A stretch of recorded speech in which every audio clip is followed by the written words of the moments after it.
বাংলায় মহারাষ্ট্র মডেল বিধানসভার পর এবার লোকসভা তৃণমূলের সংসদীয় দলেও ফাটল। সংখ্যাগরিষ্ঠ সাংসদদের নিয়ে আলাদা ব্লক, বাদল অধিবেশনেই নয়া দলনেতার পদ দাবি। দিল্লিতেই তো ঘাঁটি গেড়েছেন অন্তত 12 তৃণমূল সাংসদ, যা খবর। বুধবার বিধানসভায় তৈরি হয় নব তৃণমূল, আর সেদিনই আমরা বলেছিলাম পিকচার আভি বাকি হ্যায়। মাথায় রাখতে হবে, লোকসভায় যদি তৃণমূলের এই যারা নব তৃণমূল তারা যদি 2/3 সাংসদের সমর্থন জোগাড় করতে পারে, অর্থাৎ 20 জন সাংসদ যদি এদের দিকে চলে আসে, তাহলে কি হবে? তাহলে যেটা হবে, বিধানসভায় যেমন শোভনদেব চট্টোপাধ্যায় বিরোধী দলনেতা হতে পারলেন না, তেমনি বিরোধী দলনেতা হলেন ঋতব্রত বন্দ্যোপাধ্যায়, তেমনি লোকসভায় এই নব তৃণমূলেরই কেউ লোকসভায় তৃণমূলের দলনেতা নির্বাচিত হবেন। এবং লোকসভায় এখন তৃণমূলের যিনি দলনেতা, সেই অভিষেক বন্দ্যোপাধ্যায়ের হাতে কিন্তু ওই পদ আর থাকবে না। এর পরের যেটা প্রশ্ন, সেটা হচ্ছে মহারাষ্ট্র মডেল।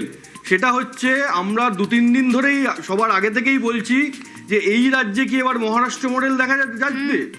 সেই মহারাষ্ট্র মডেলে কি ঘটেছিল? মহারাষ্ট্র মডেলে যেটা হয়েছিল যে 2টি আঞ্চলিক দল ভেঙে গেছিল। শিবসেনার মুখ ছিলেন, নেতা ছিলেন উদ্ধব ঠাকরে।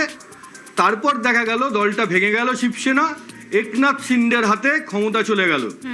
ঠিক একইভাবে এনসিপিও তো কিন্তু ভেঙেছিল। এনসিপির মুখ ছিলেন, মাথা ছিলেন শরদ পাওয়ার। সেই এনসিপি ভেঙে দুই ভাই হয়ে গেল এবং শরদ পাওয়ারের থেকে ক্ষমতা চলে গেল তার ভাইপো অজিত পাওয়ারের হাতে। এই মহারাষ্ট্র মডেলই এবার বাংলায় হতে চলেছে বলে মনে করা হচ্ছে। বিধানসভায় নব তৃণমূল, লোকসভাতেও যদি নব তৃণমূল হয়ে যায়, তাহলে কি হবে? তৃণমূলের নাম এবং প্রতীক কার কাছে থাকবে?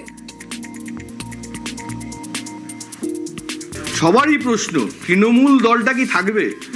মমতার হাতে কি তৃণমূল দলের নামটাই, যে তৃণমূল এই নামটা থাকবে? তৃণমূলের যে প্রতীক জোড়াফুল, এইটা কি থাকবে মমতার হাতে, নাকি এটাও তিনি হারাবেন?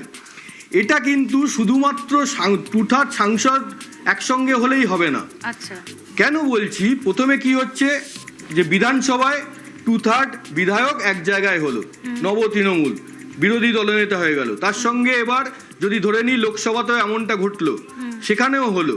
এরপর যদি দলের নাম এবং প্রতীক পেতে হয় একই প্রতীক, মানে নামটা হবে তৃণমূল এবং প্রতীক হবে জোড়াফুল, এটা যদি এই নব তৃণমূলকে পেতে হয়, তাহলে তাদের নির্বাচন কমিশনের কাছে যেতে হবে, গিয়ে আর্জি জানাতে হবে। তাদের বলতে হবে যে আমাদের সঙ্গেই সংখ্যাগরিষ্ঠ জনপ্রতিনিধি, অর্থাৎ বিধায়ক, সাংসদ, তারপর কাউন্সিলর এরা রয়েছেন, দলের যারা দায়িত্বপ্রাপ্ত পদাধিকারী নেতা তারা রয়েছেন, এবং সর্বস্তরেই দেখা যাচ্ছে দলের যারা নেতারা কাজকর্ম করেন তাদের সমর্থন তাদের সঙ্গে রয়েছে।